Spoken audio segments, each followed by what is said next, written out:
ওরে সাম্পানলা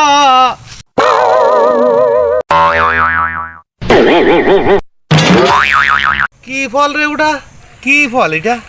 আবার খালি মরে যাবোটাও না তো, সন্দেহ হচ্ছে। আবার ফলটাও ভালো না, খাওয়া যাবে না। বাপ দাদাই কাছে শুনেছি বাগানে এমন এমন ফল হয় যা খালি লোকে পাগল হয়ে যায়। এইটা আবার কি ফল? ঘিরান নেই, মনে হচ্ছে খাওয়া যাবে কি? এইরকম লম্বা ফল কি করে, আমি তো কোনোদিন দেখিনি। ও মা, এত লম্বা কান! বিসমিল্লাহ। ও মা, এটা সেই বিশ্রী। এত বিশ্রী কেন?